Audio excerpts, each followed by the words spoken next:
이런 그 6대 전략 산업을 육성하기 위해서 정부는 어떤 수단을 쓰느냐 하니까 장기 저리 정책 금융을 썼다. 즉 장기로 아주 긴 기간 동안 뭐 1년, 2년 돈을 빌려주는 것이 아니라 5년, 10년, 20년, 30년 이런 식으로 기업에게 장기로 돈을 빌려주게 되고 거기다가 저리 금리가 낮게 그죠? 아주 낮은 금리로 장기 저리의 자금을 이런 전략 산업을 하는 기업들에게 이제 돈을 빌려주게 됩니다. 그 다음에 보호관세율, 이건 뭐냐면, 이러한 전략 산업에서 만들어지는 제품에 대해서, 우리가 이제 아직까지 이제 그 본격적으로 생산하지 않았기 때문에 대부분의 외국에서 수입해 왔죠. 그 수입해 오는 이런 전략 산업의 제품들에 대해서 우리나라는 보호관세를 적용합니다. 즉, 관세를 부과하죠. 그러다 보니까 이러한 그 제품들의 수입 가격이 상승하게 되는 것이죠. 그래서 국내 산업을 보호하는 겁니다. 그러니까 외국에서 수입하는 뭐 철강이라든가 혹은 뭐 기계가 가격이 높아지게 되면 국내에 있던 기업들은 뭐 가능하면 국산을 갖다가 사용하게 되겠죠. 그렇게 함으로써 이제 이들 산업이 외국의 경쟁에서 어느 정도 보호하고 성장시키는 이런 어떤 정책을 쓰게 됩니다. 그 다음에 과거에 60년대의 주요 산업이었던 경공업 제품 산업에서 외자 도입의 규제, 즉 경공업 부분에서는 이제 외자 도입에서 돈을 빌려주지 않는다는 얘기죠. 그래서 자연스럽게 경공업 산업을 갖다가 도태시키고 70년대 이후에 중화 부분의 외자 도입을 갖다가 권장함으로써 자연스럽게 경공업을 갖다가 조금 줄이고 중화공업 부분을 갖다가 성장시키는 이러한 전략을 쓰게 됩니다. 그 결과 20.9%에 달하는 중화공업 부분의 높은 성장률, 즉 다른 산업에 비해서 상당히 높은 성장률을 기록하게 됩니다. 그리고 중화공업을 하게 되면 또 이제 대규모의 어떤 그 노동자들이 필요하다 보니까 또 대규모의 임금 노동자층이 형성되고 여전히 저임금을 갖다 기초로 했던 그러한 정책이었기 때문에 임금을 억제하기 위해서는 노동조합과 같은 노동운동을 갖다가 탄압하는 그러한 어떤 정책을 여전히 썼다는 것이고요. 이런 중화공업 과정에서 자연스럽게 이제 탄생된 게 우리가 이제 대기업 혹은 이제 흔히 이제 재벌이라고 하는 것이죠. 재벌이 형성되게 됩니다. 이 중화공업은 경공업과 달리 대규모 자금이 필요한 그런 산업입니다. 그러다 보니까 그 중소기업보다는 대기업에 적합한 그런 산업이죠. 그래서 대기업들이 이제 탄생하게 되고 이러한 대기업들이 중소자본, 즉 중소기업을 하청기업화합니다. 하청의 기업을 만들게 되고 또 중화공업 부분에 정부가 아주 적극적으로 어떤 그 지원을 해주다 보니까 많은 재벌 기업들이 중화공업 부분에 이제 뛰어들게 됩니다. 그러다 보니까 이제 재벌 기업 간의 과잉 중복 투자 이런 것들이 이제 생겨나게 되죠. 이게 이제 결국은 80년대 혹은 90년대의 우리나라의 어떤 경제의 어떤 부담으로 이제 작용하는 부분이기도 합니다. 자, 그 다음에 이제 80년대에 들어서게 되면, 이른바 이제 경제가 조금씩 개방, 즉, 해외 시장으로부터 개방되고, 뭐, 금융시장도 조금씩 개방되는 그런 시대를 맞이하게 되는데, 80년대 들어서 이제 개방체제로 전환, 그 다음에 이제 한국 경제가 이제 위기를 맞게 되는 그런 상황에 대해서 알아보도록 하겠습니다. 1979년에 이른바 2차 오일 쇼크, 수익 위기가 발생하게 됩니다. 즉 유가가 폭등하게 되죠. 그래서 이제 우리는 기본적으로 저렴하게 석유를 수입해 와서 그거를 가지고 이제 공업 제품을 만들어서 이제 수출해서 성장하던 그런 경제 구조였기 때문에 유가가 폭등하게 됨으로써 우리는 큰 어려움을 겪게 됩니다. 즉 세계적으로 불황을 겪게 되죠. 그러니까 뭐 우리가 수출했던 유럽이나 미국 시장이 이제 축소되게 되니까 불황을 겪게 되니까 그들 나라가 우리도 이제 어렵게 되는 거죠. 따라서 이제 우리나라의 국내 산업도 이제 재편성이 요구가 됩니다. 아울러 이제 79년에 이제 박정희 대통령이 이제 사망을 함으로써 아주 정치 불안정을 겪게 되죠. 그 이후에 이제 그 80년에 이제 정권을 잡았던 이제 전두환 정권이 이른바 제5공화국이 탄생하게 됩니다. 그래서 마찬가지로 석유위기로 인해서 우리가 경제위기를 겪게 되고요. 그 다음에 박정희 사망으로 인한 정치적 불안정, 그 다음에 이제 아주 물가 어떤 상승, 이러한 것들을 이제 현상을 맞이하게 되죠. 그래서 이제 이런 것들은 이제 수습하기 위해서 이제 제5공화국이 이제 경제 안정화 조치를 취하게 됩니다.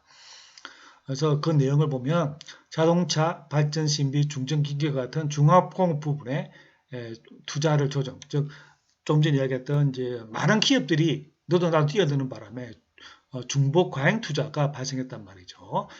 그래서 이제 어느 정도 이제 국가가 나서가지고 투자에 대한 조정을 했다든가, 그 다음에 이런 불출 기업을 국가가 적극적으로 정리를 했다. 그 다음에 여전히 이제 노동 운동 탄압, 노동 통제를 강화했다. 그 다음에 이제 물가 안정을 위해서 임금을 동결하고 농산물 가격을 이제 통제해서 했다. 그래서 이제 이런 과정을 통해서 80년대 되면 그 이른바 재벌의 지배력이 점점 강화되게 됩니다. 강화되게 되죠. 그다음에 80년대에 들게 되면 이런 그 불안정한 어떤 상황이 있었습니다만 80년대 중반에 들어가지고 우리는 3조 호황을 맞이하게 됩니다. 3조 호황. 이게 뭐냐면 저유가, 저금리, 저달러라고 하는 거죠. 이게 이제 이게 왜 우리한테 도움이 되느냐면 유가가 낮았죠. 그 석유 가격이 유가가 낮아지다 보니까 우리가 낮은 석유가 유가를 가지고 이제 그 저렴해진 석유를 가지고 이제 생산을 해주시니까 그만큼 우리나라의 수출 경쟁력이 높아지게 되는 것이죠. 그다음에 저금리, 즉 우리는 여전히 이제 외자도 외국에서 자금을 빌려와서 경제 성장하다 보니까 금리가 낮으면 그만큼 우리한테 이익이죠. 그렇죠? 국제적인 저금리 현상, 저유가, 그다음에 저달러, 그죠? 이건 뭐냐? 저달러라고 해서 뭐라고 엔고란 얘기, 엔고. 이걸 엔고일 수도 있는데 이게 뭐냐면 일본의 엔이 가치가 높았다는 얘기죠. 즉 우리의 수출품은 거의 대부분 일본 제품과 경쟁하게 됩니다. 그러다 보니까 일본의 통화인 엔의 가치가 높아지다 보니까 자연스럽게 우리나라보다는 일본의 수출 경쟁력이 이제 낮아지게 되는 거죠. 그러니까 우리의 수출 경쟁력, 우리가 수출 경쟁력이 더 많이 갖게 되는 것이죠. 그래서 이러한 3조 호황을 맞이해서 우리가 굉장히 그 경제가 10% 정도의 아주 빠른 경제 성장을 하게 됩니다. 그 다음에 이제 자동차라든가 우리의 대표 산업이 자동차, 반도체 산업이 이제 급속하게 성장을 하게 되죠. 이와 반면에 이런 그 자동차, 반도체 산업, 그 다음에 이제 기계라든가 조선 산업 이런 부분에 있어 가지고 대규모 사업장에서 이제 임금을 올려달라고 하는 노동 투쟁이 이제 생겨나게 됩니다. 다음요 넘어가겠습니다. 자, 그 다음에 이제 그래서 70년대, 80년대에 걸쳐가지고 우리의 이제 재벌이 굉장히 크게 성장을 하게 되는데 이런 재벌이라고 하는 것이 뭐냐? 재벌은 가족과 혈연을 중심으로 한 대규모의 기업 집단이다. 재벌이라고 하는 것이 좀 그 부정적인 의미가 있기 때문에 최근에 이제 뭐 대규모 기업 집단, 대기업 집단이다 이렇게 이제 많이 순화시켜서 표현을 합니다. 이들은 기업 주식의 일부만 소유하면서 계열기업 간 순환 출자를 통해서 대규모 기업군을 실질적으로 장악하고 자기 가족에게만 경영권을 상속하는 그런 특징을 가지고 있죠. 그러니까 이제 자 하나하나 봅시다. 기업 주식의 일부만 소유한다. 자 우리가 이제 삼성이라고 하는 우리나라의 대표적인 뭐 세계에서도 유수의 기업이 있죠. 이 삼성은 누가 지배하느냐? 아시다시피 이건희라고 하는 그 총수가 지배하고 있습니다. 그 실제로 이건희라고 하는 분이 삼성의 그 주식의 많은 부분을 대부분을 차지하느냐? 그렇지가 않습니다. 기껏해야 1, 2% 정도입니다. 그러니까 아주 극소수의 기업 주식을 소유하면서도 자기 기업인 양 이렇게 이제 지배하고 있죠. 그 다음에 또 계열 기업 간 순환 출자를 통해서 자, 이거는 무슨 이야기냐 하면 그래서 삼성이라고 하는 그 그룹의 기업이 A, B, C가 있다고 합시다. A라는 기업, B라고 하는 기업, C라는 기업이 있다고 합시다. 이 기업이 서로가 이제 그 출자하는 거죠. 출자한다는 게 기업 이제 주식을 소유하는 것입니다. 그래서 A라고 하는 기업은 B라고 하는 기업의 주식을 소유하고 B라고 하는 기업은 C라고 하는 기업의 주식을 소유하고 C라고 하는 기업은 또 A라고 하는 기업의 주식을 소유함으로써 그 기업 그 그룹 간 기업끼리 이제 서로 이제 주식을 이제 보유하는 것이죠. 그렇게 함으로써 그 기업 간의 어떤 그 계속을 이제 높이고 그다음에 이제 어떤 그 총수의 어떤 그 지배를 갖다가 강화시키는 것이죠. 이 부분은 좀 이따 다시 설명을 드리도록 하겠습니다. 그래서 순환 출자를 통해서 대규모 기업군을 실질적으로 장악해오고 그리고 경영을 자기 가족에게만 상속하는 거죠. 자기 자식에게만.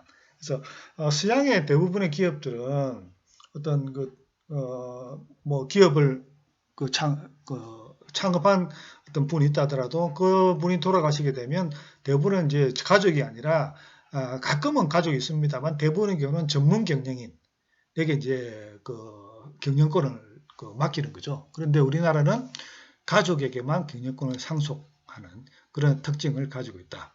그래서 이러한 재벌의 문제점은 순환철저라든가 그다음 부당 내부 거래. 이건 이제 계열 기업 간의 이제 부당 내부 거래를 하는 거죠. 이거 무슨 이야기냐면 그래서 A라고 하는 기업이 B라고 하는 기업에서 만든 제품을 갖다가 사주는 거죠. 사주는데 다른 기업에서 사게 되면 그래서 한 개당 10,000원에 살 수 있는 걸 계열 기업에 대해서는 20,000원, 30,000원에 사는 거죠. 그러면 그만큼 그 차익만큼 그 B라고 하는 기업에게 막 이익을 주는 거죠. 자기 계열 기업 간에 서로 이익을 주고받는 것이죠. 이렇게 되면 더 10,000원에 살 수 있는 걸 20,000원, 30,000원 주고 사기 때문에 그 기업은 뭡니까? 더 비싸게 사게 되니까 재무 구조를 악화시키는 거죠. 그러니까 그 서로 계열 기업 간에 서로 이제 그 사업을 하도록 도와주는 것이지만 기업 간은 더 좋겠지만 그 기업 그 자체로 보면은 재무 구조가 나빠지게 되는 것이죠. 그죠? 이런 문제들을 이제 낳게 되는 겁니다. 그다음에 기업 경영이 불투명하다. 그다음에 문어발식 사업 확장으로 경쟁이 제한된다. 우리나라 대기업들이 그죠? 거의 뭐 손을 안 뻗치는 그런 어떤 그 부분이 없을 정도로 그러니까 동네 상권까지도 위협하고 있지 않습니까? 그래서 이런 여러 가지 그 자본을 통해서 이제 경쟁을 제한한다든가, 그다음에 중소기업들을 하청 계열화해서 뭐 지배 구조 지배해 둔다든가, 그다음에 이제 지배 구조와 경영진의 전행, 그다음에 변칙 상속 정려, 그러니까 이제 이런 부분들, 특히 이제 기업을 뭐 가족에게 경영권을 상속하려 그러면 액수마다 좀 차이가 있습니다만 대부분의 경우는 이제 아주 그 기업별과 상속하려 그러면 보통 상속세가 한 40% 내지 50% 됩니다. 예를 들어서 뭐 1조 정도의 규모의 기업을 자기 자식한테 상속해 주려 그러면 4천에서 5천억 정도의 상속세를 정부에 내야 되죠. 그죠? 그래 이제 이걸 갖다 아끼기 위해서 여러 가지 뭐 어떤 그 변칙, 그죠? 을 사용하게 된다. 반칙을 사용하게 돼서 뭐 상속세를 갖다가 만약에 뭐 5천억을 내야 되는 걸 뭐 한 2, 300억 내고, 그죠? 그 기업을 갖다 고도로 상속받는다든가 이런 것들이 아주 비일비재하게 있어 왔죠. 그러다 보니까 이제 그만큼 그 우리나라의 세금, 그죠? 세수정이, 그죠? 세수에도 그 악영향을 미치게 되는 것이고 국민들의 어떤 그 재벌에 대한 어떤 반감을 갖다가 이제 가지게 되는 원인이 되는 것이죠. 물론 이러한 재벌들이 우리나라 경제 성장에 동력이 되었고 그 다음에 사업 다각화를 통해 위험 분산 효과가 있기도 하지만 이런 총수 1인의 독재는 아주 잘못된 점이고, 그 다음에 이런 그 변칙적인 상속 정려를 통해 가지고 기업이 어떤 경영권에 상속되는 부분들은 국가 경제에 있어서도 굉장히 큰 문제점이다. 그 다음에 이제 그 가족에게만 경영권이 상속되다 보니까 물론 이제 그 자식들이 경영 어떤 능력이 아주 뛰어나면 문제 없겠습니다만 전문 경영보다 경영권이 뛰어나지 않는데도 불구하고 가족이라는 하나의 이유로 경영권을 상속한다. 이런 것을 보면 어떻게 보면 이 기업의 장기적인 어떤 그 생존에도 위협을 줄 수 있는 것이죠. 그 다음에 이제 그래서 87년 이후에 민주화라는 한국 사회의 역사적 조건에 역행한 것이다. 이렇게 재벌이 영향이 커지는 것은. 그 다음에 또 이제 이러한 변칙적인 상속 정리는 범법 행위이기도 하다. 이게 일반인이 이제 우리가 개인이 이런 변칙적인 상속 정리하게 되면 이게 이제 탄로나게 되면 이거 뭐 법적인 어떤 그 처벌을 받게 되는 그런 상황이죠. 근데 이제 이런 재벌들은 처벌을 받기 위해 그냥 우야무야 그냥 넘어가는 그런 경우를 이제 종종 이제 접할 수 있었던 거죠. 앞에 이야기했던 대기업 순환 출자 유형을 간단하게 봅시다. 자, 삼성전자라고 하는, 삼성이라고 하는 그 기업에서도 가장 핵심적인 그 기업이죠. 그죠? 그래서 이 삼성전자를 누가 소유하는, 그 지배하느냐에 따라 가지고 삼성그룹 전체를 갖다 지배한다고 볼 수 있죠. 그럼 이 삼성전자를 누가 지배하느냐 하면, 자, 삼성전자의 그 주식의 7.4%를 삼성생명이 출자했습니다. 즉, 삼성생명은 삼성전자 주식의 7.4%를 소유하고 있어요. 자, 그럼 삼성전자는 삼성카드의 지분의 35%를 가지고 있고요. 삼성카드는 삼성에버랜드를 3.6%를 가지고 있습니다. 자, 그러면 삼성전자의 최대 주주는 삼성생명입니다. 7.4%를 가지고 있는 삼성생명입니다. 그럼 삼성생명의 최대 주주는 누구냐? 삼성에버랜드예요. 19.63%를 가지고 있습니다. 그죠? 그러면 이제 삼성에버랜드는 삼성생명을 통해서 삼성전자를 좌지우지할 수 있는 것이죠. 그러니까 삼성에버랜드는 쉽게 말하면 삼성전자 주식을 전혀 안 가지고 있어도 삼성생명의 주식을 이렇게 최대 주주임을 가지고 있음으로써 자연스럽게 삼성전자를 지배할 수 있게 되는 것이죠. 자, 그럼 삼성에버랜드의 최대 주주는 누굴까요? 자, 이건희의 아들인 이재용입니다. 이재용이 삼성에버랜드 가지고 있죠.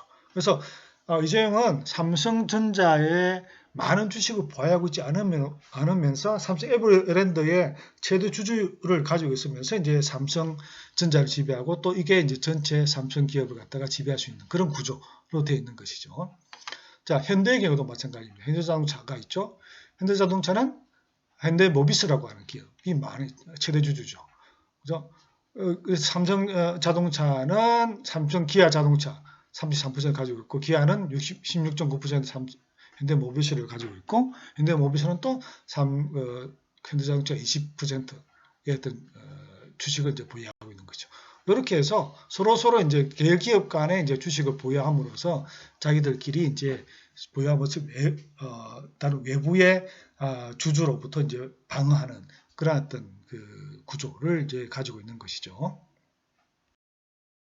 자, 이제 마무리하겠습니다. 그래서 이제 80년대 후반에 우리말 이제 민주화가 민주 요구가 많이 거쳤고 민주화가 이제 실현이 됐죠.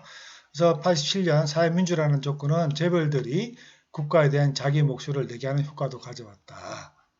그래서 과거에는 박정희 정권 때나 혹은 전두환 정권 때는 강력한 국가 권력이 존재했기 때문에 재벌들이 경제 지배력을 가지고 있지만 어떤 목소리가 거의 크지 않았다. 그래서 박정희나 전두환 정권의 어떤 그 정책적인 결정에 따라 가지고 어떤 그 잘 듣는 그런 어떤 그 시기였는데 87년 이후에 민주화가 되게 되면서 국가 권력이 많이 약해지게 됩니다. 그러다 보니까 약해진 국가 권력이 약해지다 보니까 재벌들의 경제 지배력이 훨씬 더 커지게 되는 거죠. 재벌들의 목소리가 커지게 되는. 그래서 이제 여기다가 80년대 중반이요 세계적인 금융 글로벌리제이션, 그죠? 금융의 어떤 세계화, 그다음에 이런 세계 경제 불안정성 이런 것들이 이제 재벌들의 자기 목소리를 점점 더 크게 내기 시작해서 과거와 같은 박정희나 전두환 시대 같은 국가가 어느 정도 재벌을 견제하는 기능이 상실되게 된 겁니다. 그래서 60년대, 70년대보다는 60, 80년대보다는 지금이 재벌의 어떤 그 지배가 경제적인 지배가 훨씬 더 큰 거죠. 이런 상태에서 재벌의 과도한 해외 차입 및 사업 부실화, 금융시장의 불안, 그다음에 정부의 때이른 개방화, 그다음에 이런 국제투기자본의 어떤 공격 통해서 이제 우리 1997년 12월 3일에 우리는 이제 IMF 금융위기를 맞이하게 되는 것이죠. 그래서 IMF에게 이제 긴급 구제 금융을 신청하게 되는 이런 결과를 이제 맞이하게 됩니다. 그 이후에 재벌은 여러 가지 이제 과연 중복 투자를 갖다가 수정하고 하는 여러 가지 재벌 개혁도 하고 금융산업도 재편하고 노동시장의 유연성 제고. 그러니까 뭐 노동시장의 유연성이라는 것은 노동의 뭐 해고를 많이 좀 과거보다는 좀 더 자연스럽게 할 수 있는 그런 것을 이제 우리가 좀 순화시켜서 유연성이다 이제 그렇게 표현하는데요. 이렇게 함으로써 이제 우리가 하는 이때부터 이제 97년 때부터 이런 이제 폭발적으로 비정규직이 이제 폭발이 증가했죠. 그 전까지만 하더라도 이제 뭐 기업에 취직한다 이런 다 정규직이었습니다. 그러니까 비정규직이라는 직종이 아주 제한적이었죠. 그랬던 것이 이제 IMF 이후에 경제위기 이후에 이제 비정규직이 이제 일성화되게 되면서 지금 현재 우리나라의 전체 노동자의 반 정도가 정규직이 아니라 비정규직이지 않습니까? 그래서 그만큼 이제 노동자들의 어떤 노동자들 임금 또한 뭐 낮아지고 또 노동자들의 어떤 권익도 많이 이제 하락한 그런 상태가 돼요. 그래서 여전히 한국 경제는 과거의 고도 성장에서 저성장이고 또 이제 외국의 어떤 정치적인 혹은 경제적인 그러한 어떤 상황에 많이 좌지우지되는 불안정인 상태가 지금도 계속 지속되는 그런 상태다. 그렇게 볼 수가 있겠습니다. 이상으로 한국 자본주의에 대해서 아주 이제 긴 해방 이후부터 해가지고 지금 현재까지 아주 긴 시간을 2주간을 거쳐서 간단하게 이제 소개해 드렸습니다. 이번 주는 이 정도로 수업을 마치도록 하죠. 다음 주에 뵙겠습니다. 수고하셨습니다.